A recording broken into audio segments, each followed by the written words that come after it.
হওয়ার আল্লাহ রাব্বুল আলামিন একটা সুবর্ণ সুযোগ করে দিলেন। এ কারণে আমি আবারও আল্লাহর শুকরিয়া আদা করি, আলহামদুলিল্লাহ। হাদিসে আছে যে পারস্পরিক দুনিয়ার যে পরিচয় যেটা ঘটে থাকে আমাদের, এক সময় হয়তো আপনারা আমাকে কেউ চিনতেন না, আমিও আপনাদেরকে চিনতাম না। আজকে আপনাদের এই সুন্দর চেহারাগুলো এই ইসলামী হালাকার কারণে পরিচয় হওয়ার সুযোগ আমাদের হয়েছে। এটা কি কারণে হচ্ছে, এর ইতিহাস হয়তো আমাদের অনেকেরই জানা নাই। যে যে পরিচয়টা হচ্ছে আমাদের, এটা কোত্থেকে হচ্ছে, কোন সূত্র ধরে আমাদের হচ্ছে। হাদিসে আছে আল্লাহ রাব্বুল আলামিন রূহ জগতে যত মানুষ সৃষ্টি করবেন কিয়ামত পর্যন্ত, সকল রূহগুলিকে আল্লাহ রাব্বুল আলামিন একসাথে সৃষ্টি করেছেন। কিন্তু দুনিয়াতে পাঠানোটা হচ্ছে পর্যায়ক্রমে। রূহগুলোকে একসাথে আল্লাহ রাব্বুল আলামিন সৃষ্টি করেছেন, যত মানুষ দুনিয়াতে তিনি কি করবেন, পাঠাবেন। ওই রূহ জগতে যাদের সাথে যাদের পরিচয় হয়েছে, এ দুনিয়াতে এসেও তাদের সাথে তাদের পরিচয় ঘটবে। এটা হলো মূল রহস্য। ওইখানে যাদের সাথে যাদের পরিচয় হয়নি, এ দুনিয়াতেও এক দেশে বসবাস করার পরেও, এক থানায় বসবাস করার পরেও, এক অঞ্চলে বসবাস করার পরেও আপনার কি হবে না, পরিচয় হবে না।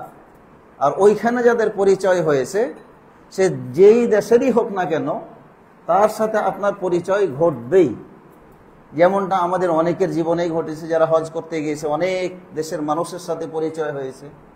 যারা প্রবাস জীবন আপনার কি পার করে, তাদের বিভিন্ন দেশের মানুষের সাথে কি হয়, পরিচয় হয়। কিসের কারণে? ওই যে আল্লাহ রাব্বুল আলামিন বিধান করে দিয়েছেন রূহ জগতের পরিচয়, এই দুনিয়াতেও তাদের সাথে পরিচয় হবে। আমরা যারা মদিনা ইসলামিক ইউনিভার্সিটিতে পড়ার যাদের সুযোগ হয়েছে, তো যারা ওখানে পড়াশোনার জন্য যায়, 156টা দেশের আপনার কি ছেলেরা ওখানে পড়াশোনা করে। তো এতগুলো দেশের ছেলে পড়াশোনা করে, একই ইউনিভার্সিটিতে পড়ে, অথচ সবার সাথে কিন্তু কি হয় না, দেখা হয় না।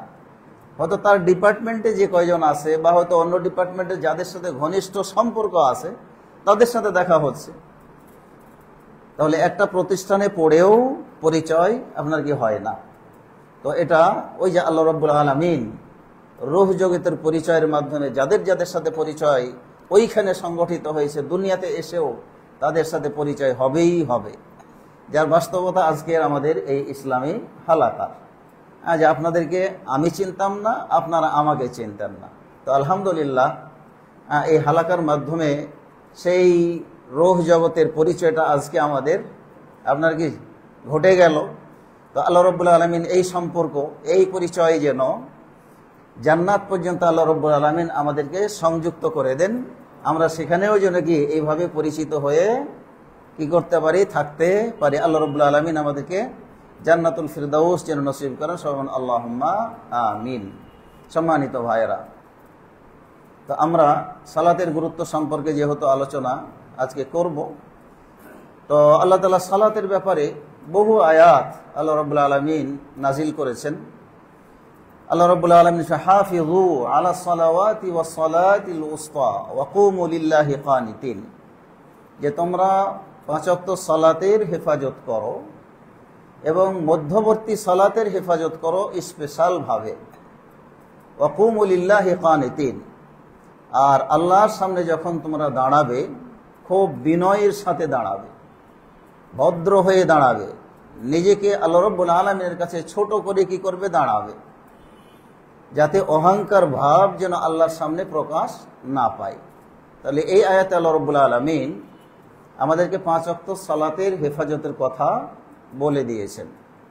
তাহলে 5 ওয়াক্ত সালাত একজন মুসলিমের আপনার কি করতে হবে, আদায় করতে হবে। প্রাপ্তবয়স্ক হওয়া থেকে শুরু করে মৃত্যুর আগ পর্যন্ত সে যদি পাগল না হয়ে যায়, বিবেক শূন্য না হয়ে যায়, তাহলে তাকে মৃত্যুর আগ পর্যন্ত 5 ওয়াক্ত সালাত আদায় করতেই হবে। এটা তার জন্য কি আপনার ফরজ।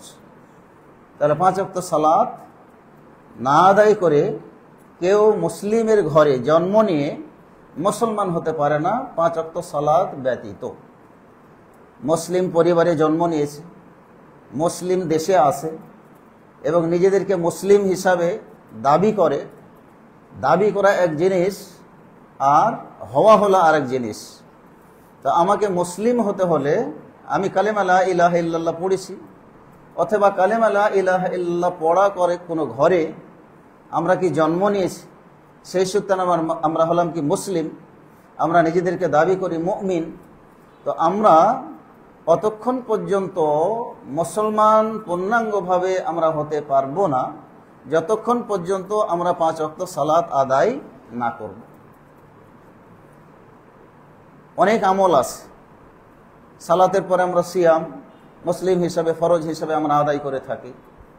এরপরে অর্থ হলে হজ করাটাকে আমরা ফরজ বিশ্বাস করি। অর্থ হলে যাকাত দেওয়াটা এটা মুসলিম হিসাবে আমরা এটা ফরজ মনে করি। তাহলে এগুলোও কিন্তু আপনার কি ফরজ। তো এই ফরজগুলো অন্য অন্য আরও ফরজ আছে। পর্দা করা আপনার কি মুসলমান মা বোনদের জন্য কি আপনার ফরজ, এরকম আরও বহু ফরজ আছে। তো এই ফরজগুলো কোনো একটি কেউ ইচ্ছাকৃতভাবে ছেড়ে দিলে আপনার কি হয় না, কাফের হয়ে যায় না, সে মুসলমান থাকে। কবিরা গুনাহগার হয় কিন্তু সে মুসলমান থাকে। সালাত এমন একটি ইবাদত যে আমি ঈমান আনার পরে কালেমা পড়ার পরে যদি সালাত আদায় না করি তাহলে মুসলমান থাকা যাবে না। তো আসুন আমরা একটা একটা করে পয়েন্ট নিয়ে আমরা আলোচনা করি। সালাতের গুরুত্ব বোঝানোর জন্য আমাদেরকে প্রথম মনে রাখতে হবে যে আমাদের মৃত্যুর পরে যত আমল আছে, মৃত্যুর পরে যত আমল আছে, সমস্ত আমলের সর্বপ্রথম যে হিসাবটি আল্লাহ রাব্বুল আলামিন নেবেন সেটি হচ্ছে কি সালাতের হিসাব। তাহলে যেই জিনিসটার হিসাব প্রথমে নেওয়া হয় বুঝতে হবে যে ওই আমলের ওই জিনিসের গুরুত্ব আল্লাহ রাব্বুল আলামিনের কাছে কি সবচেয়ে বেশি।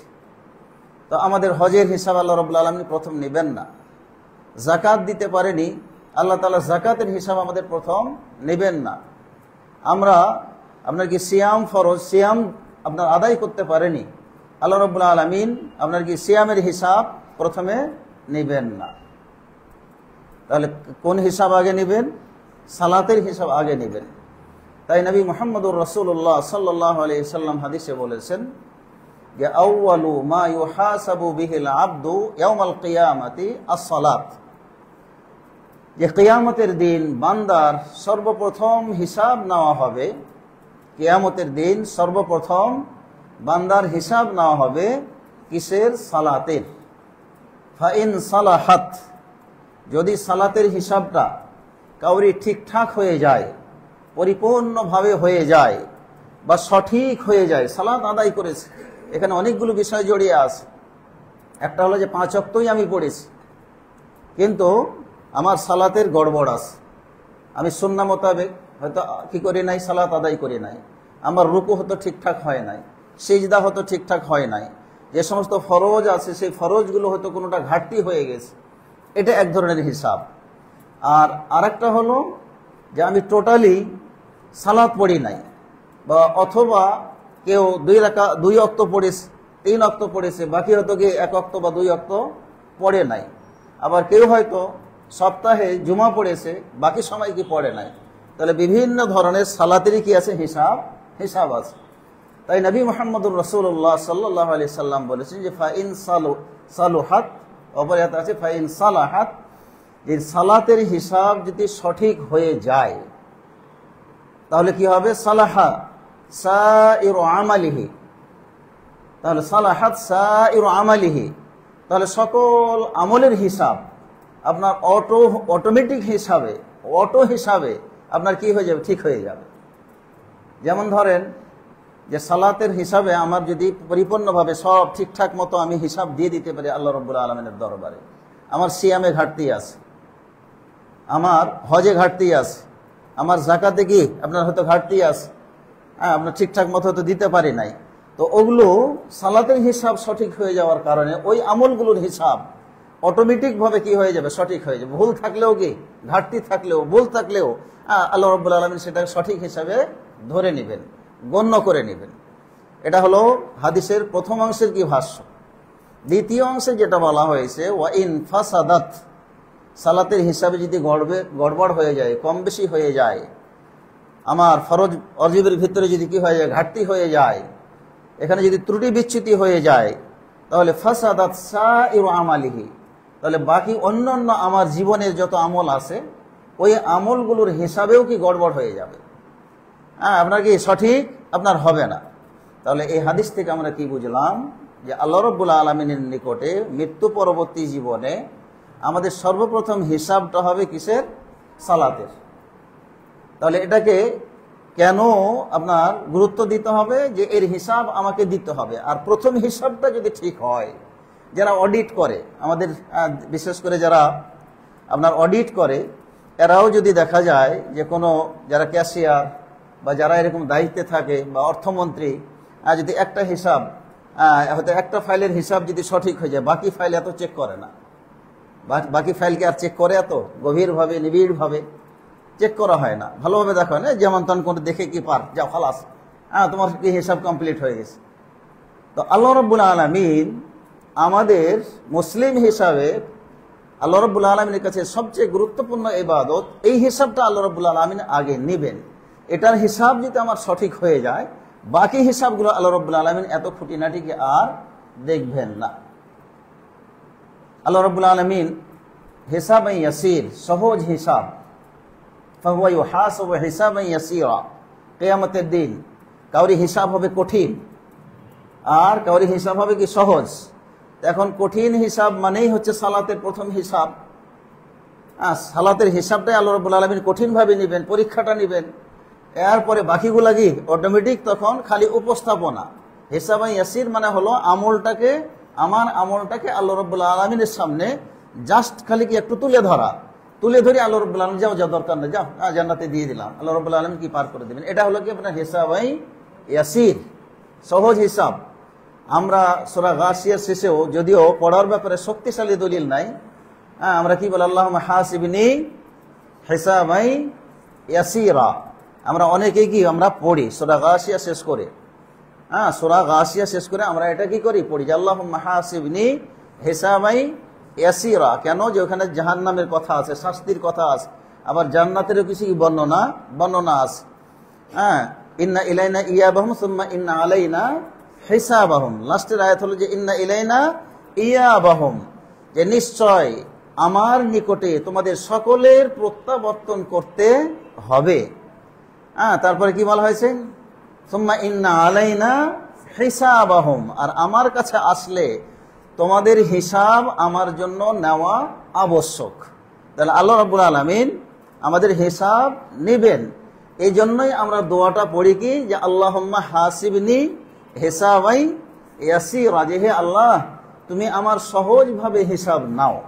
সহজভাবে যদি না নেয়, আল্লাহ যদি কড়াকড়িভাবে আমাদের ধরে, কিয়ামতের দিন আল্লাহর সামনে থেকে আমরা পার পাবো? আমরা তো এক ধাপও আগাতে পারবো না। তাহলে যাদের ঈমান ভালো, নামাজ ঠিকঠাক মতো পড়েছে, এদের হিসাবটা কি হয়ে যাবে, সহজ হয়ে যাবে। নামাজ পড়ি নাই, আমাদের হিসাব কি হয়ে যাবে, জটিল হয়ে যাবে। সম্মানিত ভাইয়েরা, তাহলে আমরা বুঝতেই পাচ্ছি যে সালাতের গুরুত্ব এত বেশি, যে আল্লাহ রাব্বুল আলামিন সর্বপ্রথম এই ইবাদতের হিসাবটা আমাদের কাছ থেকে কড়াই গন্ডাই আদায় করবেন। যদি আমরা হিসাব ভালোভাবে দিতে পারি, ইনশাআল্লাহ বাকি আমলের ঘাটতি থাকলেও আল্লাহ সহজে আমাদেরকে জান্নাতে কি করবেন, দিয়ে দিবেন। তাহলে এক নম্বর গুরুত্ব কি পেলাম, যে আপনার সালাতের হিসাব হবে সর্বপ্রথম। দ্বিতীয় নম্বর সালাতের গুরুত্ব যে পয়েন্টটা, সেটা হলো যে আল্লাহ রাব্বুল আলামিন যে সমস্ত ফরজ আমাদের জন্য করেছেন, ফরজ আমলগুলো যেগুলো আমরা করে থাকি, এই ফরজ আমলগুলো আমাদের নবী মুহাম্মদুর রাসূলুল্লাহ সাল্লাল্লাহু আলাইহি সাল্লামের কাছে আল্লাহ রাব্বুল আলামিন জিবরিল আলাইহিস সালাতু ওয়াস সালামের মাধ্যমে ফরমান জারি করেছেন, যে হে জিবরিল, আল্লাহ যখন যেটা চেয়েছেন, যে জিবরিল আমি হজ ফরজ করতে চাই, তুমি এই হজ ফরজের এই বিধানটা তুমি আমার রাসূলের কাছে যাও, গিয়ে ঘোষণা দাও যে তোমার উম্মতের জন্য হজ ফরজ করা হয়েছে। জাকাত আমি ফরজ করতে চাই, আল্লাহ রাব্বুল আলামিন যখন জাকাত ফরজ করতে চেয়েছেন, জিবরিল আলাইহিসসালামের মাধ্যমে নবী মুহাম্মদুর রাসূলুল্লাহ সাল্লাল্লাহু আলাইহি সাল্লামের কাছে আপনার কি জানিয়ে দেওয়া হয়েছে যে জিবরিল যাও আমার বন্ধুকে, আমার হাবিবকে বলে দাও যে এখন থেকে যাকাত কি করা হলো, তোমাদের জন্য ফরজ করে দেওয়া হলো। প্রত্যেকটা ইসলামের বিধান, যত বিধান এসেছে, দিক নির্দেশনা এসেছে, আল্লাহ রাব্বুল আলামিনের পক্ষ থেকে কে দিয়েছে? জিবরিল আলাইহিসসালাম দিয়েছে। এই জন্য তাকেও কিন্তু রাসূল বলা হয়, বার্তাবাহক বলা হয়। তিনি বার্তা বা ওহী আল্লাহ রাব্বুল আলামিনের পক্ষ থেকে কি নিয়ে আসেন। তাহলে সমস্ত ফরজ আল্লাহ রাব্বুল আলামিন আল্লাহর জমিনে জিবরিল আলাইহিসসালামের মাধ্যমে তিনি কি করেছেন? আমাদের কাছে পৌঁছে দিয়েছেন। কিন্তু সালাতের ব্যাপারটা দেখেন, সালাত এটা কিন্তু আল্লাহ রাব্বুল আলামিন জিবরিল আলাইহিসসালামের মাধ্যমে জারি করেন নাই, তার মাধ্যমে এই ফরজটা বলে দেন নাই। কি করেছেন? এই সালাতটার জন্য আল্লাহ রাব্বুল আলামিন কি করেছেন? তিনি মেরাজের রাতে আল্লাহ রাসূল সাল্লাল্লাহু আলাইহি সাল্লামকে স্পেশাল ভাবে কি করলেন? নিয়ে গেলেন, নিজের কাছে নিয়ে আসলেন, ডেকে নিয়ে গেলেন। মেরাজের লম্বা চওড়া ঘটনা, যে মেরাজ পালন করার জন্য আমাদের বাংলাদেশের মানুষ পরেশান হয়ে যায়। যে আপনার কি সবে মেরাজ পালন করতে হবে, কবে সবে মেরাজ আসবে? আমরা কি চেয়ে থাকি, অপেক্ষায় থাকি যে কোন রাত আসবে, ওই রাতে আমি কিছু ইবাদত বান্দিগি করে, সস্তা ইবাদত বান্দিগি করে গোটা বছরের কি সালাত মাফ করে নিব। ওই রাতে খুব নামাজ পড়বো, তারপরের দিন রোজা রাখবো, আল্লাহর কাছে কান্নাকাটি করব। তাহলে ওই রাত উদযাপনের জন্য খুব আমরা উদ্গ্রীব হয়ে থাকি, আমরা খুব কি অপেক্ষায় থাকি। অথচ মেরাজের মূল শিক্ষাই হচ্ছে আমাদের জীবনে আপনার কি করা? 5 ওয়াক্ত সালাত আদায় করা। মেরাজের মূল শিক্ষাই হচ্ছে এটা।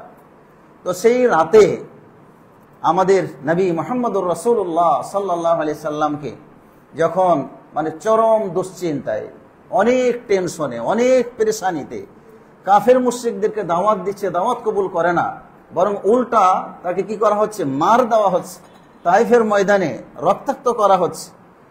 তার বংশের লোকেরা তাকে পিটাচ্ছে, কালেমার দাওয়াত দিচ্ছে কিন্তু কালেমা পড়তেছে না। আবার রাসূলুল্লাহ সাল্লাল্লাহু আলাইহি সাল্লাম আপনার কি খাদিজা রাদিয়াল্লাহু তাআলা আনহাকে হারিয়ে ফেললেন, মারা গেলেন। তার চাচা যিনি সাপোর্ট করছিলেন তিনিও কি আপনার বিদায় হলেন একই বছরে, যার কারণে ওই বছরটির নাম হয়ে গেল কি আমুল হুজুন, টেনশনের বছর, পেরেশানির বছর নাম দিয়ে দিচ্ছেন রাসূলুল্লাহ সাল্লাল্লাহু আলাইহি সাল্লাম। এরকম একটা মুহূর্তে, সংকটাপন্ন মুহূর্তে আল্লাহ রাব্বুল আলামিন আমাদের প্রিয় নবী মুহাম্মদুর রাসূলুল্লাহ সাল্লাল্লাহু আলাইহি সাল্লামকে সান্ত্বনা দেওয়ার জন্য আর সালাতের কি আপনার হুকুম জারি করার জন্য আল্লাহ রাব্বুল আলামিন কি করলেন? তার মেরাজের ব্যবস্থা করলেন। তারপরে লম্বা ঘটনা, রাসূল সাল্লামকে মেরাজে নেওয়া হলো, কোথা থেকে কোথায় গেলেন বিস্তারিত বর্ণনা আছে, লম্বা চওড়া হাদিস আছে। তো রাসূলুল্লাহ সাল্লাল্লাহু আলাইহি সাল্লাম উম্মে হানির ঘর থেকে কাবা ঘরে আসলেন, সিনাচাক হলো, সেখান থেকে আপনার কি বুরাকের মাধ্যমে রাসূলুল্লাহ সাল্লাল্লাহু আলাইহি সাল্লাম গেলেন কোথায়?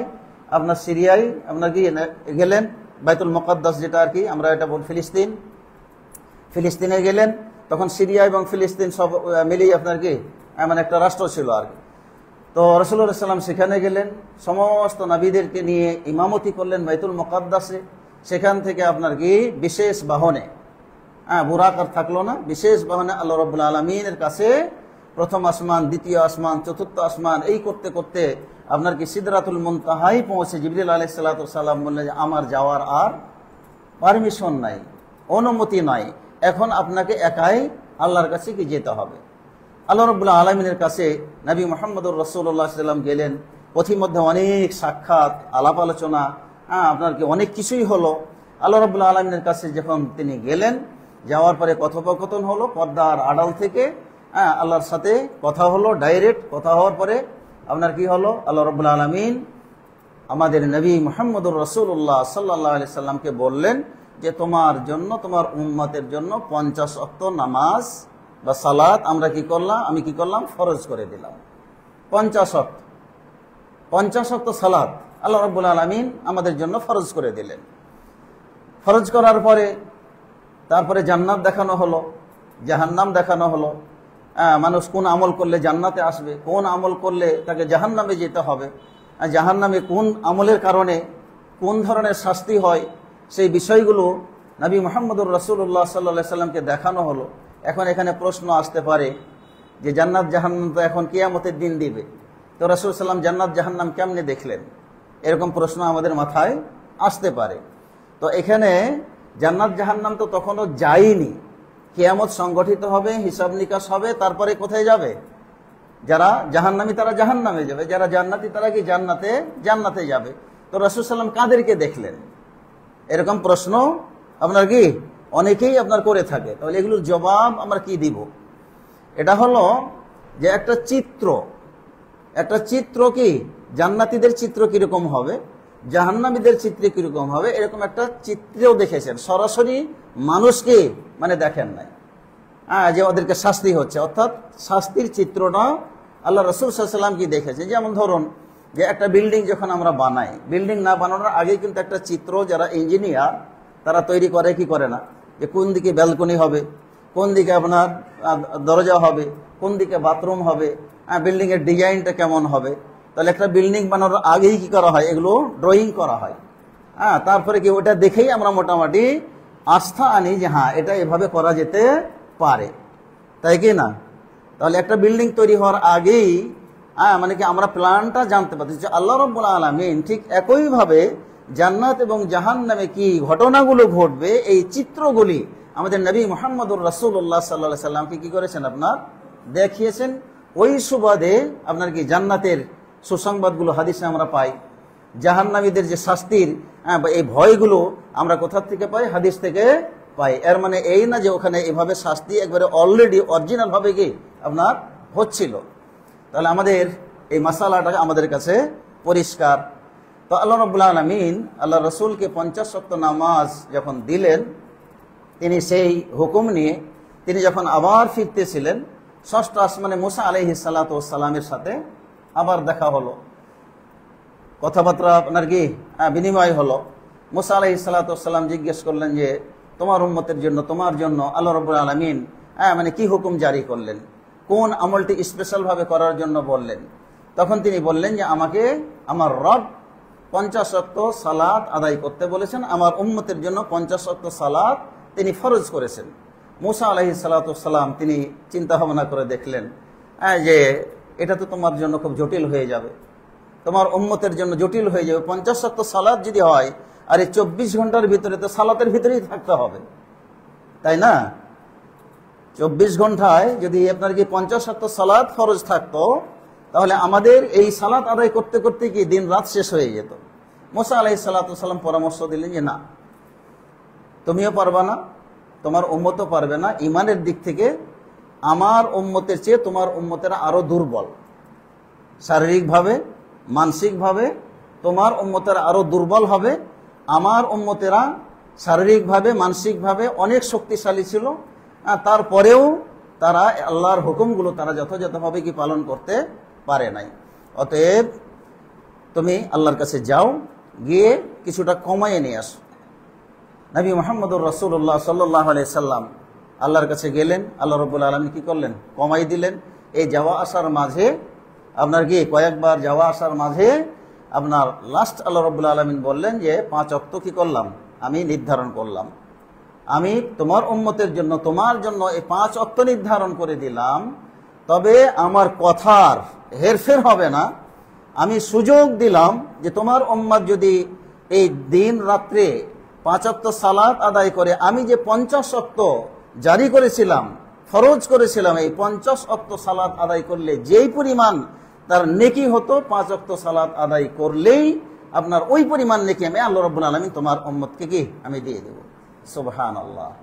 তাহলে দেখুন মানে আল্লাহ রাব্বুল আলামিন কত দয়াবান। আপনার কি আমরা যারা শেষ নবীর উম্মত হিসাবে আমরা এসেছি, আল্লাহ রাব্বুল আলামিন কত বড় ইহসান আমাদের করেছেন যে আমরা আপনার কি করব, 5 আদায় করব, কিন্তু 5 ঘন্টা ধরেন যে ডিউটি যদি আমরা 5 ঘন্টা করি, তাহলে 50 ঘন্টার আপনার কি যে ডিউটি করলে যেই বেনিফিট, যেই লাভ, ওই বেনিফিট আল্লাহ রাব্বুল আলামিন আমাদেরকে দিয়ে দিচ্ছেন। তাহলে এটা আমাদের জন্য কি বিরাট একটা ইহসান না, বিরাট দয়া না? তো এই যে 5 ওয়াক্ত সালাত আপনার কি ফরজ হলো, তারপরেও পরামর্শ ছিল মুসা আলাইহিস সালাতু ওয়াস সালামের যে না, তোমার এই 5 ওয়াক্ত পারবে না, তুমি যাও। তো তিনি কি করলেন, আর গেলেন না, বলছেন না আমার লজ্জা লাগে, শরম লাগে, এতবার কয়েকবার গেলাম, আবার এত আল্লাহ কমাই দিল, তারপরেও যাব, রাসূল সাল্লাম কি আপনার গেলেন না। এই যে 5 ওয়াক্ত সালাত, এটা স্পেশালভাবে নবী মুহাম্মদুর রাসূলুল্লাহ সাল্লাল্লাহু আলাইহি সাল্লাম আপনার কি করলেন, নিজের কাছে আল্লাহ রাব্বুল আলামিন নিয়ে গেলেন, ডাকলেন, জান্নাত জাহান্নাম দেখালেন, উদ্বুদ্ধ করলেন, তারপরে আপনার কি এই 5 ওয়াক্ত সালাতকে তিনি কি করলেন, ফরজ করলেন কোথায়, আল্লাহর নিকটে, স্পেশালভাবে ডেকে নিয়ে গিয়ে। এগুলো উদাহরণ হিসাবে যদি আমরা ধরি, যদিও দৃষ্টান্ত আল্লাহর সাথে কি দেওয়া ঠিক নয়, তদুপরি যেমন ধরেন যে প্রধানমন্ত্রীর দফতরে কোনো সচিবকে যদি আপনার ডেকে নিয়ে এসে বা কোনো মন্ত্রীকে ডেকে নিয়ে এসে কোনো দায়িত্ব বুঝিয়ে দেয়, তাহলে এটার গুরুত্ব একরকম হবে। আর যদি কোনো চিঠির মাধ্যমে অথবা কোনো নির্দেশনার মাধ্যমে আপনার কি যদি বলা হয় যে এটা তুমি করবা, তাহলে এই দুইটার মাঝে পার্থক্য আছে না নাই? পার্থক্য আছে। তাহলে সালাতের গুরুত্ব এত বেশি যে আল্লাহ রাব্বুল আলামিন নিজের দফতরে নিজের কাছে নিয়ে আমাদের নবী মুহাম্মদুর রাসূলুল্লাহ সাল্লাল্লাহু আলাইহি ওয়াসাল্লামকে জানিয়ে দিলেন যে তোমার উম্মতের জন্য 5 ওয়াক্ত সালাত ফরজ করা হলো। তাহলে এটা আমরা দ্বিতীয় গুরুত্ব, সালাতের দ্বিতীয় গুরুত্ব হিসাবে কি আমরা এটা চিহ্নিত করতে পারি। এরপরে হলো দেখেন যে যত ইবাদত আছে ফরজ ইবাদত, সেই ইবাদতগুলো না করলে, ইচ্ছাকৃতভাবে কেউ ছেড়ে দিলে তাকে কিন্তু অমুসলিম বলা যায় না, অমুসলিম বলা যাবে না, বা রাসূল সাল্লাল্লাহু আলাইহি ওয়াসাল্লাম কোনো হাদিসের দ্বারা তাকে অমুসলিম ঘোষণা দেননি।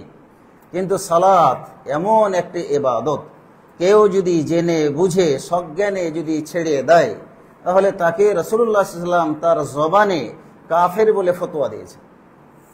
তাকে কি বলে ফতোয়া দিয়েছেন? কাফের বলে ফতোয়া দিয়েছেন। তার দলিল রাসূলুল্লাহ সাল্লাল্লাহু আলাইহি ওয়াসাল্লাম বলেছেন যে মান তারাকা সালাতা মুতাআম্মিদান ফাকাদ কাফার, যে ব্যক্তি জেনে বুঝে ইচ্ছাকৃতভাবে সালাত বর্জন করে সে কি কাফের, সে হলো কি কাফের। কিন্তু হজ ছেড়ে দিলে তো আল্লাহ সাল্লাম কাফের বলেন নাই, যাকাত ছেড়ে দিলে কাফের বলেন নাই, তারপরে আপনার কি সিয়াম ছেড়ে দিলে রাসূল সাল্লাল্লাহু আলাইহি ওয়াসাল্লাম কি কাফের বলেন নাই। তবে কাবিরা গুনাহ হবে, কিন্তু কাফের কি বলেন নাই। কিন্তু সালাত এমন গুরুত্বপূর্ণ ইবাদত যে যেটা ছেড়ে দিলে রাসূলুল্লাহ সাল্লাল্লাহু আলাইহি ওয়াসাল্লাম ফতোয়া দিয়েছেন কাফের বলে। এবং আরেক হাদিসে বলেছেন যে আল আহদুল্লাযী বাইনানা ওয়া বাইনাহুম, যে আমাদের মাঝে এবং অমুসলিমদের মাঝে অঙ্গীকার চুক্তি, এটা হচ্ছে কি as-সালাত, সালাতের। যারা সালাত পড়লো, মান আকামাহা আকামাদ-দ্বীন, যারা আপনার কি করলো, সালাত আদায় করলো, তারা দ্বীনকে প্রতিষ্ঠা করলো। ওমান হাদামাহা হাদামাদ-দ্বীন, আর যারা সালাতকে ভঙ্গ করলো তারা তাদের দ্বীনকে কি ভেঙে দিল। তাহলে বুঝেন যে আমাদের মাঝে অমুসলিমদের মাঝে অঙ্গীকার বা পার্থক্য কিসের? আপনার সালাতের। অতএব আমরা মুসলমানের ঘরে জন্ম নিয়ে যদি সালাত আদায় না করি, দিনের পর দিন আমি, আমার সন্তান, আমার স্ত্রী, আমার আপনার কি পরিবার পরিজন সালাত ছাড়ছে, মাথা ব্যথা নাই, তারা দিনের পর দিন সালাত বর্জন করছে, সালাত আদায় করে না। আমি ফজরের সালাত আদায় করছি, আমার ছেলে আদায় করে না, মাথা ব্যথা নাই, কোনো টেনশন নাই। আমি সালাত আদায় করছি, আমার স্ত্রী আদায় করে না, শুয়ে থাকছে, ঘুমাচ্ছে, মাথায় টেনশন নাই। অথচ উচিত ছিল আপনার পরিবারের দায়িত্বশীল হিসাবে সকলকে নিয়ে সালাত আদায় করা। আমার সালাতের আপনার কি যাওয়ার আগে আমার স্ত্রীকে ঘুম থেকে জাগিয়ে কি আপনার দেওয়া, এটা আমার ইমানই দায়িত্ব। কিন্তু আমরা এই দায়িত্ব কি পালন করছি? আমরা তো করি না। এই দায়িত্ব পালনে আমরা ব্যর্থ। আমরা স্বামী হিসাবে স্ত্রীকে উঠাতে পারছি না, আবার স্ত্রী হিসাবে স্বামীকে অনেকেই উঠাতে পারছে না। বহু স্ত্রীর, বহু বামনদের আপনার কি আছে, স্বামীরা নামাজ পড়ে না, উঠাতে পারতেছে না। আমরা কি তাদেরকে সালাতি বানাতে পারছি না, নামাজি বানাতে কি আমরা কি পারতেছি না? তাহলে এখানে কি আমরা ব্যর্থ? তাহলে আমি নিজে সালাত আদায় করে জান্নাতে যাব, আর আমার স্বামী বা আমার স্ত্রী জাহান্নামে যাবে, এটা, বা আমি জান্নাতে যাব, আমার সন্তান জান্নাতে যাবে না, এটা তো কোনো ইমানদারের আপনার কি হতে পারে না। আপনার ইমানদারের এটা আপনার ভূমিকা হতে পারে না। অতএব আমরা পারিবারিকভাবে যেন সালাতে যেতে পারি, সামাজিকভাবে আপনার সালাত আদায় করে যেন আমরা জান্নাতে যেতে পারি, পারিবারিকভাবে সালাত আদায় করে যেন আমরা পারিবারিকভাবে জান্নাতে যেতে পারি, এই চিন্তা কি আমাদের করতে হবে না? এই দুনিয়াতেই যদি আমি আমার সন্তান, স্ত্রী, পরিবার নিয়ে শান্তিতে বসবাস করতে চায়, তাহলে পরকালের জন্য, স্থায়ী জীবনের জন্য এটা কি আমাদের চিন্তা করা উচিত নয়? এটা কি আমাদের নৈতিক দায়িত্ব নয়? অথচ আমরা ঢিল দিয়ে দিয়েছি, আমার সন্তানকে সালাতের জন্য চাপ দিচ্ছি না, দুনিয়াবি কাজে চাপ দিচ্ছি, পড়ালেখার জন্য চাপ দিচ্ছি, কিন্তু সালাতের জন্য আমাদের কোনো চাপ নাই। তাহলে এটা তো কোনো বুদ্ধিমান ইমানদারের এই কাজ হতে পারে না। অতএব সম্মানিত ভাইয়েরা, তাহলে আমরা এখান থেকে বুঝতেই পারতেছি যে আপনার সালাত আদায় করা এবং না করা, এটাই পার্থক্য করে দিবে আপনার কি মুসলিম থাকা এবং না থাকা। একজন বেনামাজি এবং একজন হিন্দুর মাঝে কোনো পার্থক্য নাই, সমান মনে করতে পারেন। কালিমা পড়লে কি হবে, বা নিজেরা মুসলিম ঘরে জন্ম নিলে কি হবে? যদি সালাত আদায় না করে, তাহলে একজন হিন্দুর সাথে, একজন বৌদ্ধর সাথে, একজন খ্রিস্টানের সাথে আপনার আমার কি কোনো পার্থক্য? কোনো পার্থক্য নাই, এক।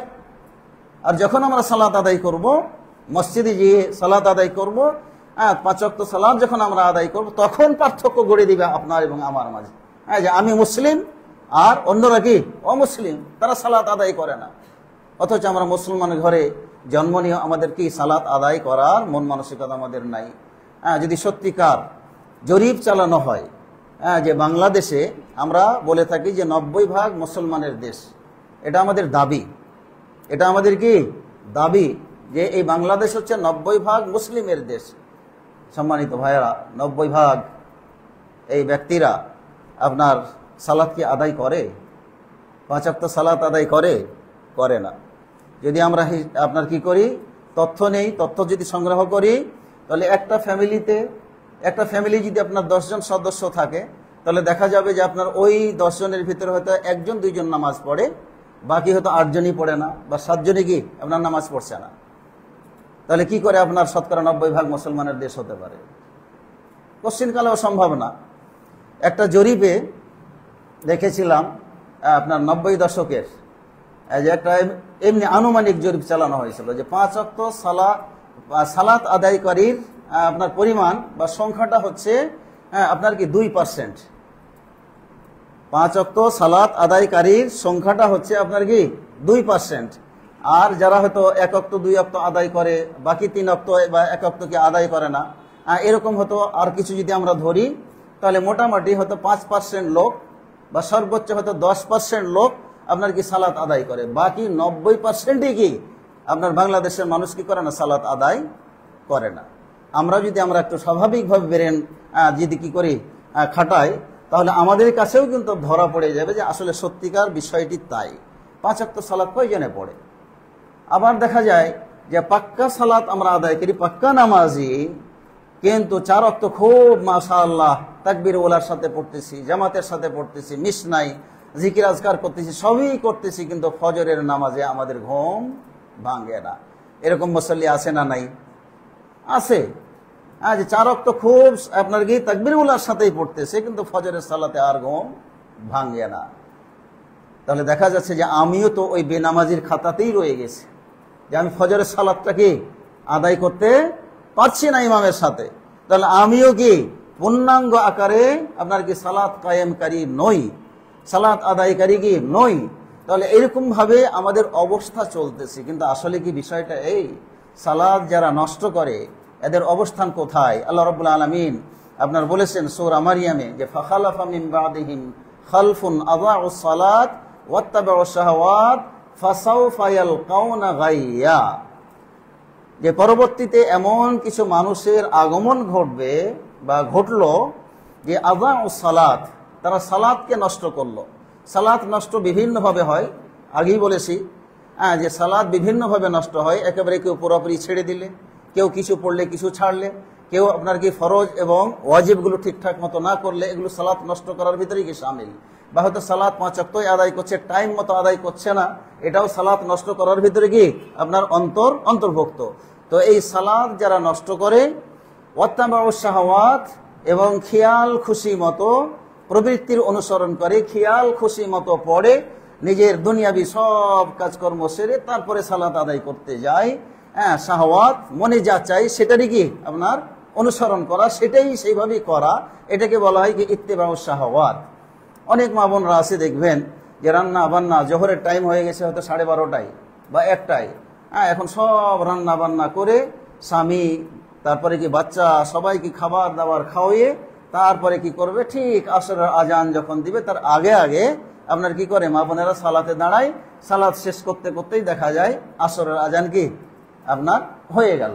তখন কি করলো, একসাথে আপনার আদায় করলো। এটাও আপনার কি সালাত নষ্ট করার ভিতরে অন্তর্ভুক্ত। যারা এই কাজগুলো করে তাদের ব্যাপারে আল্লাহ রাব্বুল আলামিন বলছে ফাসাউফা ইয়ালকাউনা গাইয়া, যে খুব শীঘ্রই এরা গাই নামক জাহান্নামের কি হবে, সম্মুখীন হবে। গাই নামক জাহান্নামে তারা যাবে। এখন গাই কাকে বলা হয়, তাফসীরে বলা হয়েছে যে গাই হলো ওই জাহান্নাম, মানে স্তর আছে, জাহান্নামের কি স্তর আছে। তো জাহান্নামীদেরকে পোড়ানোর পরে গভীরতা, জাহান্নামের যে গভীরতার একেবারে তলদেশে জাহান্নামীদেরকে পোড়ানোর ফলে যেই রক্ত এবং পুঁজ, এই নষ্ট জিনিসগুলো যেখানে গিয়ে জমা হয়, সেই জায়গাতে আপনার কি করা হবে, তাদেরকে দেওয়া হবে। কাদেরকে? যারা সালাত কি করে, নষ্ট করে। তাহলে আমরা তো সালাত নষ্ট করছি। আপনার দেখা যাচ্ছে যে আপনার একেবারে আমার সালাত ফরজ হয়েছে হয়তো কি 12 থেকে 15 বছরের ভিতরে, আমি 20 বছর, 30 বছর, 40 বছর বয়স হয়ে গেছে, আপনার সালাত আদায় করেন। এরকম মানুষ বাংলাদেশে আছে না নাই? বহু আছে, অসংখ্য আছে বাংলাদেশ, যে 30 বছর 40 বছর পরে গিয়ে কি করে সালাত ধরে। অথবা 50 বছর বয়স হলে দেখা যাচ্ছে যে আপনার কি 40 বছর 45 বছর পরে এখন মরবে ভাব, চুল দাড়ি পেকে গিয়েছে। ওই সময় চিন্তা করে যে আমার এত বছর সালাত আদায় করেনি, বয়স হয়ে গেছে, নাতিনি হয়ে গেছে, বউ হয়ে গেছে, ছেলের বউ হয়ে গেছে, অনেক সন্ততি হয়ে গেছে, আমার তো মারা যেতে হবে, চুল দাড়ি পেকে গেছে। তখন গিয়ে কি করে, আপনার সালাত আরম্ভ করে। আর আমাদের দেশে রেওয়াজ আছে যে এই আপনার কি লাস্ট জীবনে গিয়ে সালাত ধরেছে আর মারা গেল, ইমামদের কাছে নিয়ে যাওয়া হয় যে ভাই 30 বছর তো সালাত আদায় করতে পারে নাই, তো এই মাইয়েতের জানাজা পড়িয়ে দেন। আর এই বাকি সালাত ইমামেরাও হিসাব দেয়, তাদের যেহেতু চালাতে হবে, প্রতিষ্ঠান চালাতে হবে, মাদ্রাসা চালাতে হবে। তখন বলে যে 10 বছর যেহেতু সালাত আদায় করে নাই, এই 10 বছরে এতটি কাফারা দিলে আপনার কি হয়ে যাবে, সালাতের মানে মিটমাট হয়ে যাবে, আল্লাহর সাথে দেনা পাওনা কি মিটে যাবে। এরকম কাফারা ধরা হয় কি হয় না? আমাদের দেশে কাফারা ধরা হয়। কাফারা দিয়ে কি সালাতের হিসাব আল্লাহর সাথে মিটে যাবে? অসম্ভব। কাফারা দিয়ে পার পাওয়া যাবে না। এটা একটা শরীয়ত বহির্ভূত কি আমাদের নিজস্ব মন গড়া ফতোয়া যে কাফারার মাধ্যমে কি সালাতের হিসাব আল্লাহর কাছে দেওয়া যায়, অসম্ভব। এরকম কোন ফতোয়া আপনার কি আসমানের নিচে জমিনের উপরে এরকম কোন ফতোয়া নবী মুহাম্মদুর রাসূলুল্লাহ সাল্লাল্লাহু আলাইহি সাল্লাম দিয়ে যান নাই যে নামাজের কাফারা দিলে নামাজের কি আল্লাহ তাআলা ওটা মাফ করে দিবেন। এটা অসম্ভব। তো সম্মানিত ভাইরা, যেটা বলতে চাচ্ছিলাম যে এই সালাত আপনার এই হিসাব করলে চলবে না। যেদিন থেকে ফরজ হবে সেদিন থেকেই আমাকে আপনাকে সালাত আদায় করতে হবে। হ্যাঁ, যদি কাউরি এখন বেঁচে কাউরি সালাত জীবনে যদি ছুটে থাকে, সেই সমাধানও আল্লাহ রাব্বুল আলামিন পরবর্তীতে আয়াতে যে ইল্লা মান তাবা ওয়া আমানা ওয়া আমিলা সালিহা, তবে ওই ব্যক্তি যে সালাত নষ্ট করেছে, সালাত সঠিকভাবে আদায় করে নাই, সে যদি আল্লাহর কাছে তওবা করে, সৎ কাজ করে, তাহলে আল্লাহ রাব্বুল আলামিন এই যে সালাত বর্জন করেছে এটা আল্লাহ তাআলা তার তওবা যদি কবুল করে তাহলে আল্লাহ তাআলা তাকে মাফ করে দিতে পারেন। তওবা করার মতো করতে যদি আমরা পারি তাহলে আল্লাহ রাব্বুল আলামিন আমাদেরকে কি করবেন, মাফ করে দিবেন, ক্ষমা করে দিবেন। এবং পরবর্তীতে যদি সৎ কাজ করি তাহলে সেটা কি আমাদের আল্লাহ রাব্বুল আলামিনের কাছে কবুল হবে। তো সম্মানিত ভাইয়েরা, তাহলে আমরা এখান থেকে বুঝতেই পারছি যে আপনার সালাত এটা আমাদের আদায় করতেই হবে। তাহলে এটা গেল আপনার একটা পয়েন্ট, যে সালাত এটা আদায় করতে হবে। সালাত আদায় করা ছাড়া আমরা মুসলমান হয়ে থাকতে পারবো না। মুসলমান হয়ে যদি আমরা দাবি করতে চাই, মুসলমান হয়ে যদি বেঁচে থাকতে চাই, তাহলে অবশ্যই আমাকে আপনাকে 5 ওয়াক্ত সালাত আদায় করতে হবে, আমার সন্তানকে আদায় করতে হবে, আমার নিজের স্ত্রীকে আদায় করতে হবে। এত কড়া ফতোয়া আপনার শেখ মোহাম্মদ সালেহ আল উসাইমিন রাহিমাহুল্লাহ তিনি এত কড়া ফতোয়া দিয়েছেন যে কোনো স্বামী যদি সালাত আদায় করে আর স্ত্রী যদি সালাত আদায় না করে, বা স্ত্রী যদি সালাত আদায় করে স্বামী যদি সালাত আদায় না করে, তাহলে তাদের বৈবাহিক সম্পর্কও কি টিকবে না, হারাম, নাজায়েজ। তাদের সাথে আপনার কি যে আপনার এই যে উভয়ের সংসার, এই উভয়ের সংসারটা বৈধ সংসার। এটা কে বলেছেন? শেখ মোহাম্মদ সালেহ আল উসাইমিন বলেছেন। কোন ভিত্তিতে বলেছেন সেটারও কি আছে, ভিত্তি আছে। রাসূলুল্লাহ সাল্লাল্লাহু আলাইহি ওয়াসাল্লাম যে হাদিস আমি বললাম যে মান তারাকা সালাতা মুতাআম্মিদান ফাকাদ কাফার, রাসূল সাল্লাল্লাহু আলাইহি ওয়াসাল্লাম ফতোয়া দিয়েছেন। অতএব কোনো বেনামাজির সাথে আপনার কি, বেনামাজি স্বামী আপনার নামাজি স্ত্রী তার সাথে ঘর সংসার করা জায়েজ না। আবার কোনো নামাজি স্বামী বেনামাজি স্ত্রীর সাথে ঘর সংসার করা জায়েজ না। এটা অবৈধ কি সম্পর্ক? তাহলে সালাতের গুরুত্বটা কি পরিমাণ, এটা কি আমরা একবার চিন্তা করে দেখেছি? অথচ আমাদের ঘরে ঘরে বেনামাজি, তাদেরকে নিয়ে ঘর সংসার করছি, চলছি, ফিরছি, উঠছি, বসছি, তাদের সাথে নানান অনুষ্ঠানে কি করতেছি আমরা, অংশগ্রহণ করতেছি। এই বিষয়টা নিয়ে আমাদেরকে ভাবতে হবে, চিন্তা করতে হবে যে অন্য কোনো ইবাদত বাদ দিলাম সেগুলোর জন্য কি কাফের হয় না, কিন্তু সালাত বর্জন করলে কাফের হয়ে যায়। ফতোয়া হলো এটাই। তাহলে আমি এবং আপনি কি করে সালাত বর্জন করে থাকতে পারি, আবার নিজেকে ইমানদার বলে আবার দাবি করি? অসম্ভব। এই দাবি টিকে না, দলিলের সাথে কি টিকে না, যুক্তির সাথে কি আপনার টিকে না। এটা হলো আরেকটি পয়েন্ট। এর পরের পয়েন্টটি হলো যে আল্লাহ রাব্বুল আলামিন, দেখেন যে আল্লাহ রাব্বুল আলামিন আপনার কোনো ইবাদত 7 বছর বয়সে করার জন্য বলেননি। কোনো ইবাদত 7 বছর বয়সে করার জন্য এটা কি আল্লাহ রাব্বুল আলামিন আদেশ করেননি, নবী মুহাম্মদুর রাসূলুল্লাহ সাল্লাল্লাহু আলাইহি সাল্লাম আদেশ করেননি। কিন্তু সালাতের গুরুত্বের কারণে, যদিও তখন ফরজ না, 7 বছর বয়সে সালাত আদায় করা যদিও ফরজ না, কিন্তু আদেশ করতে হবে। সিয়াম পালন করার জন্য আল্লাহ সাল্লাম আদেশ করেনি যে এই তোমাদের বাচ্চার বয়স 6 হয়েছে বা 7 হয়েছে, এই করো, তাদেরকে হুকুম দাও সালাত যেন আদায় করে। রাসূল সাল্লাম বলেননি। যাকাতের জন্য বলেন নাই, বা অন্যান্য বিষয়ে কি আপনার বলেননি। কিন্তু আল্লাহ রাসূল সাল্লাল্লাহু আলাইহি সাল্লাম তিনি কি বলেছেন, যে মুরু আওলাদাকুম বিসসালাত, যে তোমরা আদেশ করো তোমাদের সন্তানদেরকে, ওয়াহুম আবনাউ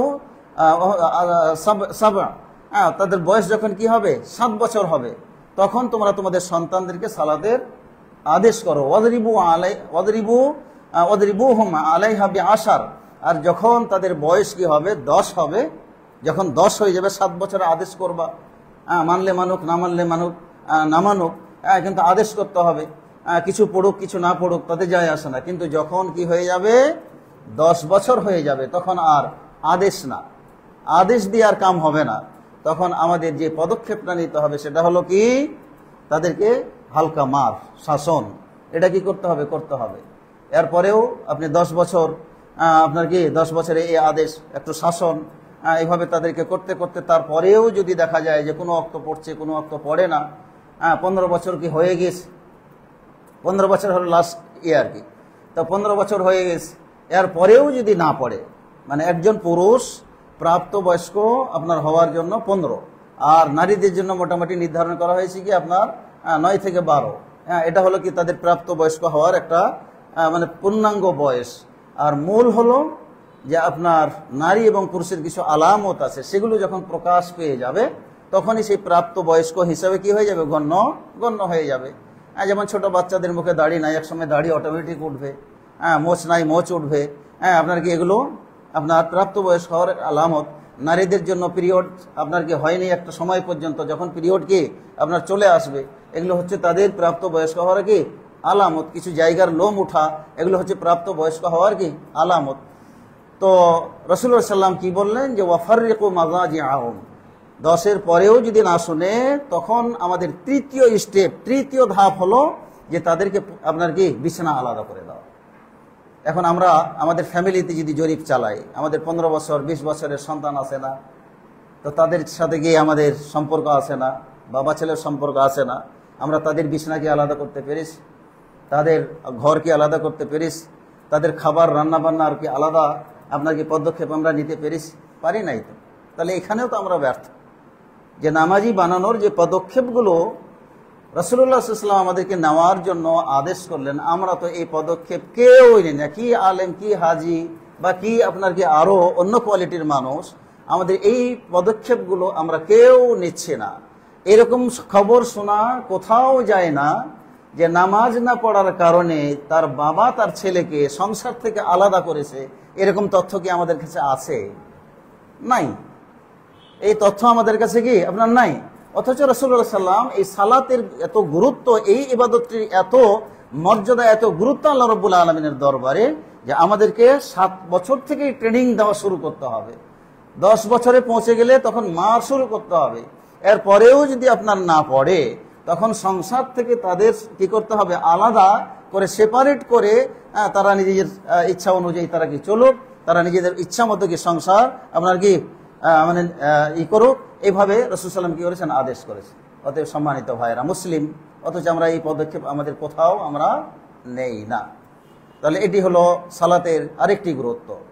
এরপরে দেখুন যে সালাতের গুরুত্ব, সেটি হলো কি যে কোনো ইবাদতের জন্য আহ্বান জানানো হয় না যে এই ইবাদতের জন্য আসো। এটা কি আহ্বান জানানো হয়? জানানো হয় না। যখন হজের সময় হয় বলা হয় যে তোমরা হজ করার জন্য আসো, ঘোষণা দেওয়া হয়? ঘোষণা দেওয়া হয় না। যখন সিয়ামের মাস শুরু হয় তখন কি বলা হয় যে আগামীকালকে থেকে সিয়ামের মাস, সবাই আসুন আমরা সিয়াম আদায় করি? ঘোষণা দেওয়া হয়? দেওয়া হয় না। যত ইবাদত আছে কোনো ইবাদতের জন্য ঘোষণা দেওয়া হয় না। সালাত এমন একটি ইবাদত যার জন্য ঘোষণা দেওয়া কি আপনার ওয়াজিব, আবশ্যক।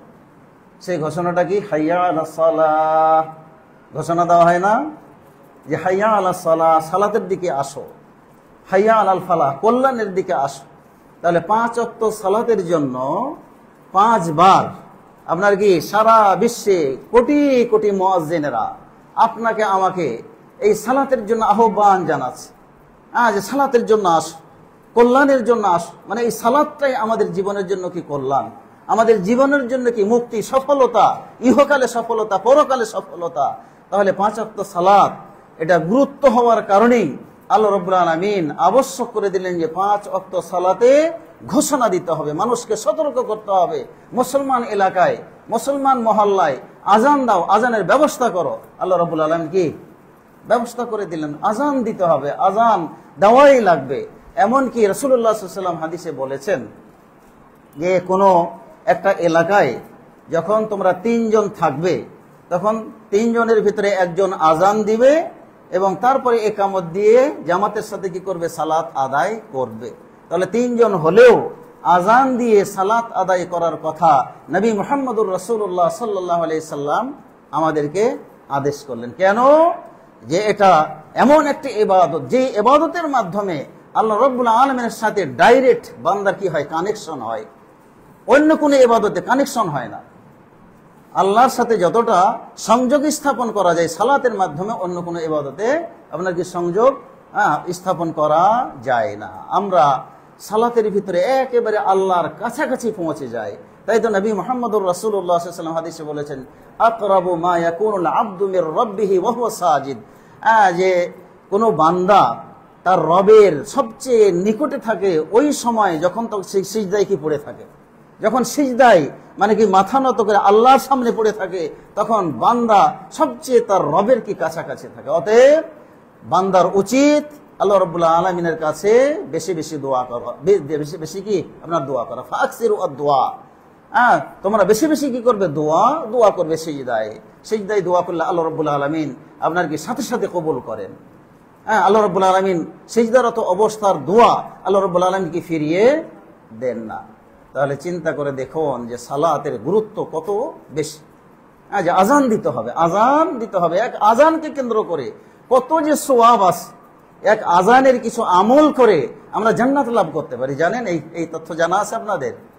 এক আজানের আপনার কিছু সুন্নাতি আমল যদি আমরা করতে পারি, তাহলে ওই কারণে আমরা জান্নাত পেতে পারি। নবী মুহাম্মদুর রাসূলুল্লাহ সাল্লাল্লাহু আলাইহি সাল্লাম আপনার বলেছেন যে কেউ যদি ভালোভাবে আপনার কি করে, অজু করে, অজু যদি ভালোভাবে করে, পরিপূর্ণভাবে করে, তারপরে যখন আজান দেওয়া হবে, আজানের যদি কি করে, সে জবাব দেয়, আজানের কি করে, সে যদি জবাব দেয়, তারপরে নবী মুহাম্মদুর রাসূলুল্লাহ সাল্লাল্লাহু আলাইহি ওয়াসাল্লামের উপর যদি কি করে, দরুদ আপনার পাঠ করে, তাহলে জান্নাতের 7টি যে স্তর আছে, 7টি জান্নাতের দরজা মানে তার জন্য কি করা হয়, উন্মুক্ত করে দেওয়া হয়। এবং তাকে বলা হয় যে তুমি জান্নাতের যেটা দিয়ে যাওয়ার ইচ্ছা সেটা দিয়ে তুমি কি প্রবেশ করতে পারো। তাহলে আজান এটা তো যেমন তেমন কোনো বিষয় না। আজানের অনেকগুলো সুন্নতি আমল আছে। তাহলে ভালোভাবে ওযু করে তারপরে কি আপনার এভাবে আমরা যদি আজানের জবাব দিতে পারি, নবী মুহাম্মদ রাসূলুল্লাহ সাল্লাল্লাহু আলাইহি ওয়াসাল্লামের উপর দরুদ পড়তে পারি, তাহলে আমরা জান্নাতের দরজা আমার জন্য উন্মুক্ত থাকবে। যে কোনো দরজা দিয়ে কি আমরা জান্নাতে প্রবেশ করতে পারবো।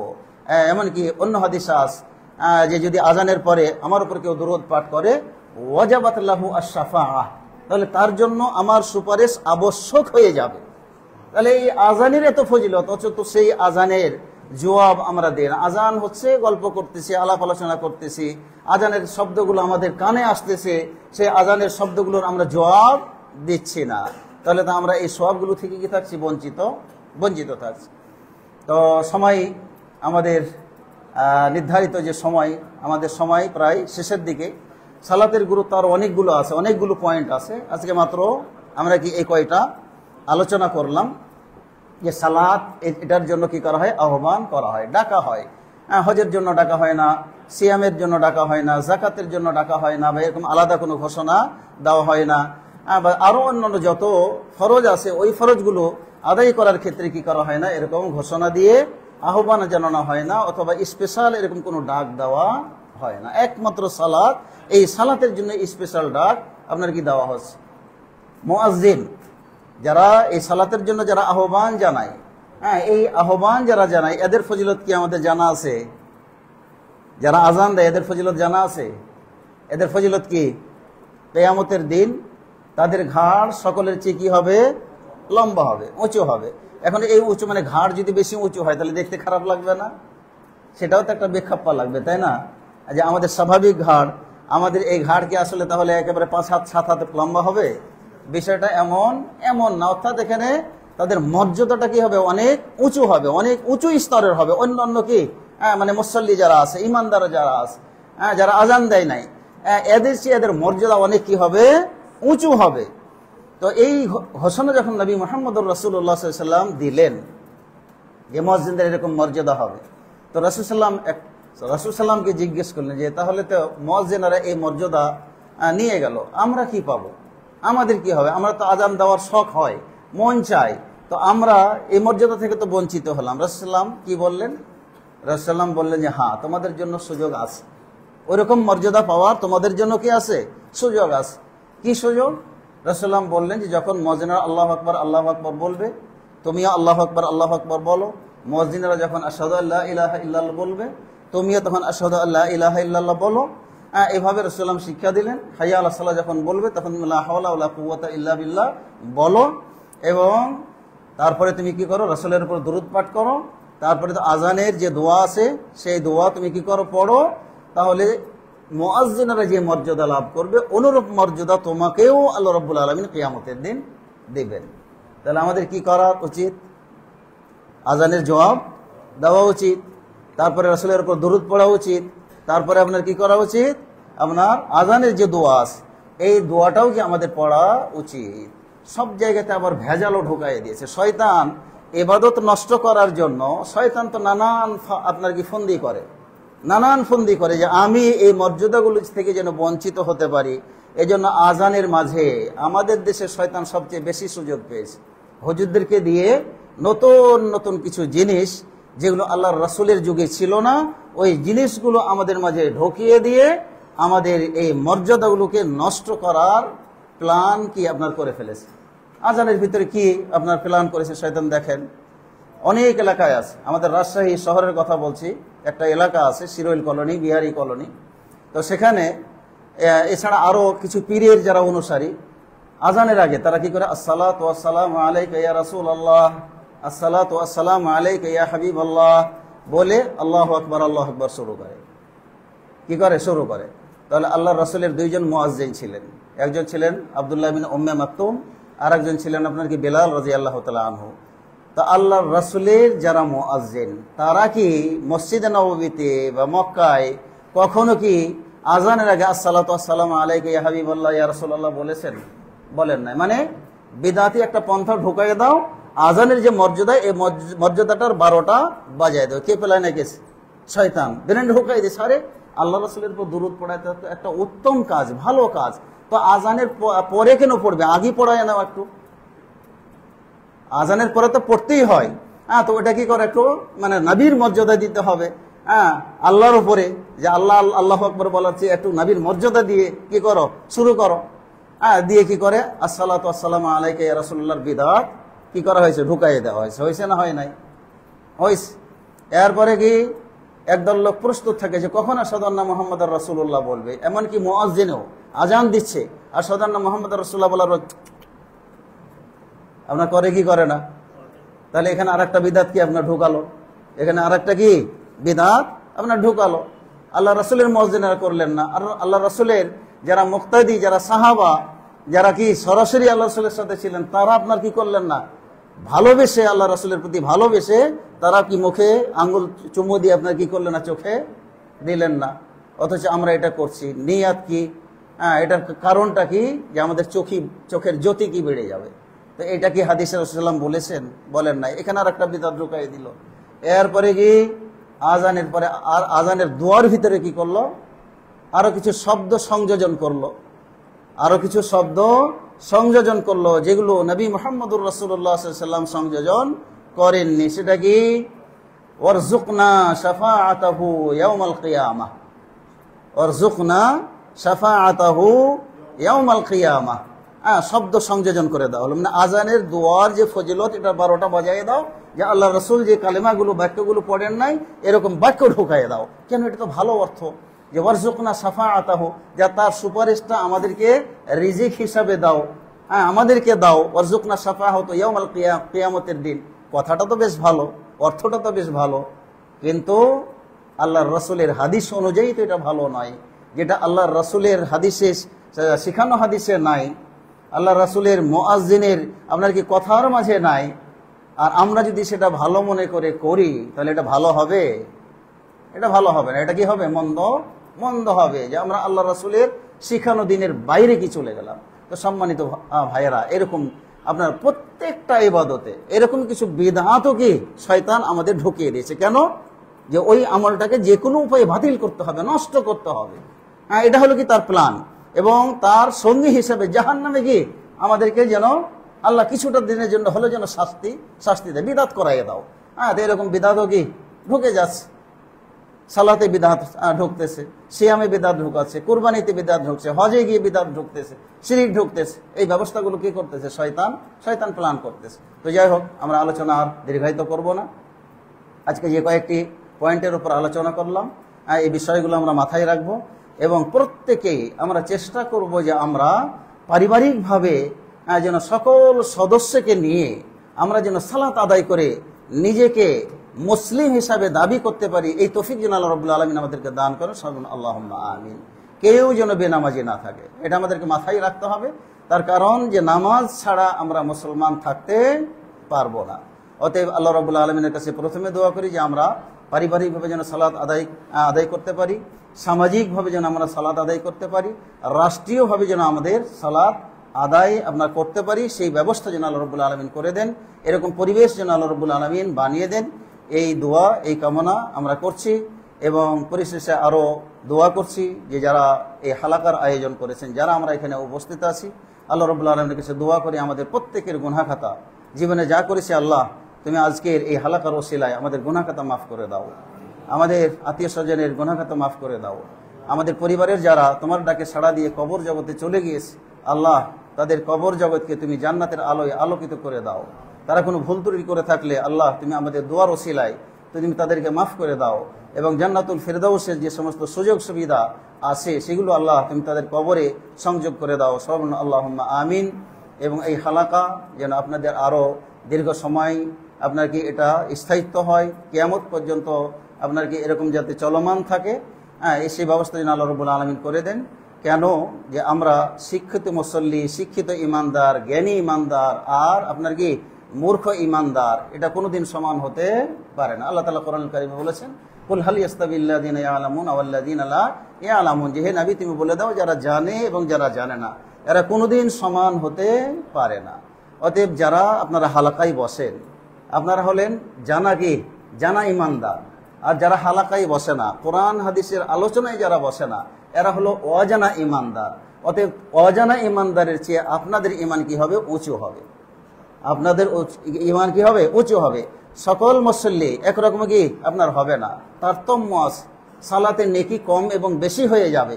হ্যাঁ, কোনো মুসল্লি স্টার মার্ক পাবে, কোনো মুসল্লি কি আপনার ফেলও করতে পারে, সালাত আদায় করে ফেল পড়ারও কি আছে সম্ভাবনা আছে। কিসের কারণে? ইলম না থাকার কারণে।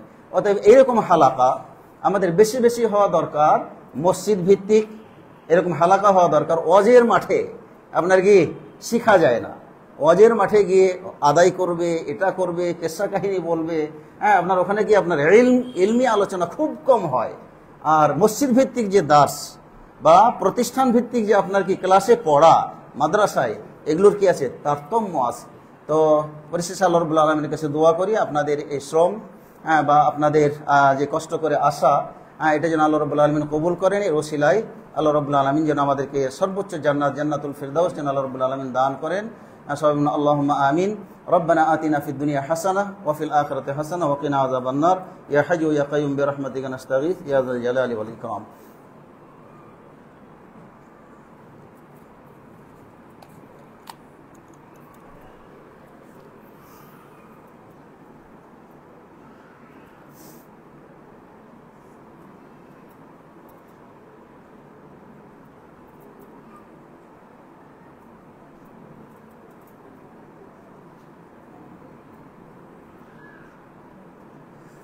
এক ভাই প্রশ্ন করেছেন যে সালাতের সময় এটা নির্ধারণের নীতিমালা কিভাবে।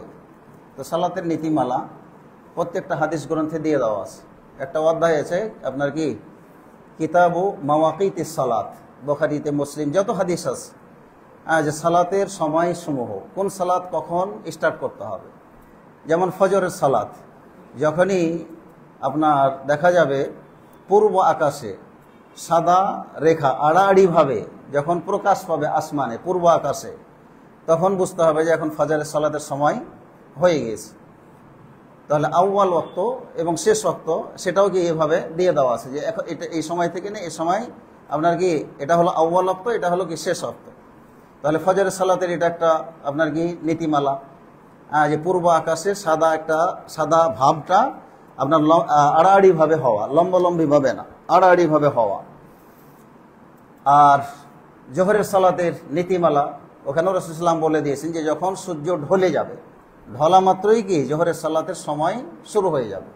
তো সূর্য কিভাবে ঢললো না ঢললো এটা কীভাবে বুঝবো? এটা বোঝার পদ্ধতি হলো যে আপনার কোনো একটা খালি জায়গাতে একটা কাঠি অথবা নিজে দাঁড়ান, দাঁড়িয়ে যখন দেখবেন যে ছায়াটা আপনার কি সূর্যটা যখন পশ্চিম দিকে একটু যাবে, ছায়াটা আপনার পূর্ব দিকে কি একটু মানে যাওয়া শুরু হবে। তো যখনই মানে ঠিক যখন সূর্যটা একেবারে মাথার ওপর থাকে, তখন ছায়া কি কোনো দিকেই দেখা যাবে না, একেবারে কি ওই বস্তুটার সাথেই থাকবে। তো যখনই ছায়াটা একটু সামনে চলে যাবে, তখন বুঝতে হবে যে এখন সূর্য ঢলে গিয়েছে, পশ্চিম আকাশে কি একটু বেশি চলে গেছে। এটা হলো জোহরের সময়। আসরের সময় প্রত্যেকটা জিনিসের ছায়া যখন দ্বিগুণ হবে, প্রত্যেকটা বস্তুর ছায়া যখন কি হবে আপনার দ্বিগুণ হবে, আবার আরেকটা মত হলো কি একগুণ হবে। তাহলে হানাফিদের মত হলো দ্বিগুণ হওয়া। আর হাদিসের হলো কি যে প্রত্যেকটা মানুষের যখন তার সমপরিমাণ ছায়া আপনার কি হবে পূর্ব দিকে যাবে, তখন কি আসরের সময় শুরু হয়ে যাবে। আচ্ছা, এরপরে মাগরিব, এটা আমরা জানি যে সূর্য ডুবে গেলে কি মাগরিবের সময়। এশারের সময় সেটাও রাসূলুল্লাহ সাল্লাল্লাহু আলাইহি ওয়াসাল্লাম বলেছেন যে যখন আপনার সূর্য ডুবে যাওয়ার পরে আপনার কি পশ্চিম আকাশে লাল রেখা যতক্ষণ পর্যন্ত থাকবে, ওটা মাগরিবের টাইম। লাল রেখাটা যখন দূর হয়ে কালো অন্ধকার নেমে আসবে, তখনই কি এশারের টাইম শুরু হয়ে যাবে। তো এইটা হচ্ছে আপনার কি সালাতের নীতিমালা। তো আমরা হাদিসগুলো একটু চর্চা করি। এরপরে দ্বিতীয় প্রশ্ন ভাই করেছেন যে আজান কখন, কি যেন এটা লিখছে বুঝতে পারছি না, এবং আজান থেকে জামাত কতক্ষণ পর মানে শুরু হবে, সম্ভবত এরকমই প্রশ্ন আর কি। তো আজানের পরে কতক্ষণ পরে সময় জামাত শুরু হবে, এটার কোনো নির্ধারিত সময় কি আপনার নাই। মুসল্লিদের অবস্থা অনুপাতে রাসূলুল্লাহ সাল্লাল্লাহু আলাইহি ওয়াসাল্লাম এক এক সময় এক একভাবে কী করেছেন, সালাত আদায় করেছেন। কখনো আজান দিয়েই সালাত সাথে সাথে আদায় করে নিয়েছেন। যেমন হজের সময় রাসূলুল্লাহ সাল্লাল্লাহু আলাইহি ওয়াসাল্লাম আপনার কি আরাফাতের ময়দান থেকে মুজদালিফায় যখন পৌঁছেছেন, আজান দিয়ে সাথে সাথে কী করছেন, প্রথমে মাগরিবের সালাত, তারপরে কি সাথে সাথে আবার আরেকবার একামত দিয়ে এশারের সালাত আদায় করে নিয়েছেন। তাহলে এটা অবস্থা ভেদে। আবার এখনও যদি মক্কায় যান হজের সময়, আজান দিল তার 2-3 মিনিট পরে কি আপনার একামত শুরু হয়ে যাচ্ছে, যাতে করে কি মানে হাজী সাহেবেরা তোয়াফ বা এই সমস্ত কাজগুলি কি করতে পারে। তাহলে হজের সময় তাড়াতাড়ি পড়তেছে। আবার হজ ছাড়া যখন মানুষের ভিড় কম থাকে তখন দেখা যায় 15 মিনিট পরে কি করতেছে, পড়তেছে। তাহলে খুব বেশি লেট করাটা ঠিক হবে না। কেন ঠিক হবে না? যে নির্ধারিত টাইমে সালাত আদায় করা আউয়াল ওয়াক্তে, এটার কি ফজিলত আছে, কি আছে ফজিলত আছে। হয়তো মোটামুটি 10-15 মিনিট বা 20 মিনিটের উপরে কি যাওয়া ঠিক নয়। এরকম টাইমে কি সালাতটা আদায় করে নেওয়া, এরকমভাবে আমরা সালাত আদায় করব। এরপরে আরেক ভাই প্রশ্ন করেছেন কাজা নামাজ আদায় করার সঠিক নিয়ম কি। এটা পুরা একটা দার্সই লাগবে। কাজা নামাজ আদায় করা কিভাবে আদায় করতে হবে তার একটা পূর্ণাঙ্গ দাস যদি দেওয়া হয় তখন এটা আমরা বুঝতে পারবো। এর আগে বোঝা খুব মুশকিল। তো মৌলিকভাবে আমরা এটা একটু জেনে রাখি, মানে সংক্ষেপে, মানে এত বিস্তারিত আলোচনা করার সুযোগ নাই যেহেতু আমাদের আজকে টাইম শেষ হয়ে যাচ্ছে। আর যে কাজা নামাজ, কথার কথা যে আমার জোহরের নামাজ কাজা হয়ে গেছে, যে কোনো কারণে পড়তে পারিনি, এখন আমি আসরের সময় গিয়ে মসজিদে পৌঁছলাম, ওই সময় গিয়ে একামত আপনার কি হয়ে যাচ্ছে, একামত হয়ে গেছে আসরের। তো এখন আমি কি করব, রাকাতে যদি মিল থাকে, রাকাত যেমন জোহরের নামাজ 4 রাকাত, আসরের নামাজে কি 4 রাকাত, এবং আমি গিয়েছি একেবারে কি একামতের সাথে সাথেই বা একামতের আগে আমি কি করলাম, পৌঁছলাম, বা হয়তো ইমাম সূরা কেরাতের ভিতরেই আছে, আমি পৌঁছলাম, তখন ওলামা ইকরামদের মত হলো যে জোহরের কাজাটা কি করতে হবে, নিয়াতে, জোহরের নিয়াতে আসরের সালাতে আমি দাঁড়িয়ে যাব। আমার নিয়াতটা হবে জোহরের। তারপরে যখন আসরের সালাত ইমামের আদায় করা হয়ে যাবে তখন আমি কি করব, আপনার জোহরের আসরের সালাতটা আবার আলাদাভাবে একামত দিয়ে আদায় করে নেবে। এটা একটা পদ্ধতি, রাকাতে যদি মিল থাকে।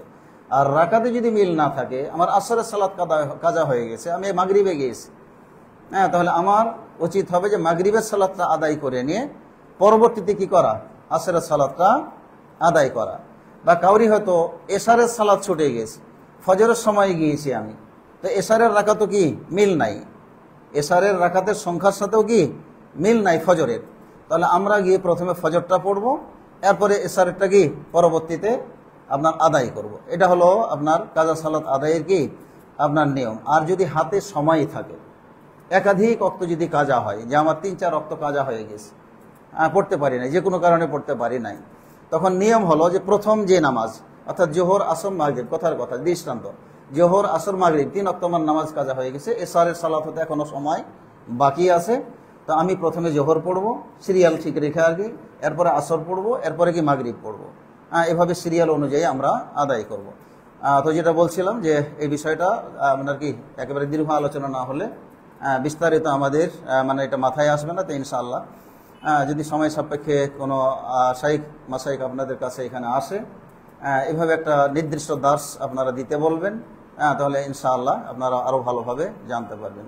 তো আল্লাহ রাব্বুল আলামিন যেন আমাদের এই অনুষ্ঠানকে কবুল করে নেন, এবং আমরা এই প্রোগ্রামগুলো যেন মিস না করি, আমাদেরকে আসার তৌফিক যেন আল্লাহ রাব্বুল আলামিন দান করেন, ইলম যেন আমরা শিখতে পারি। আজকে যারা এসেছেন আপনাদের যে কি বরকত, আল্লাহর রহমত, ফেরেশতারা বেষ্টন করে রাখা, এগুলো কি আপনারা পেয়েছেন, অর্জন করেছেন। তো আল্লাহ রাব্বুল আলামিনের কাছে আপনাদের কথা তুলে ধরা হয়েছে, ফেরেশতারা তুলে ধরেছেন।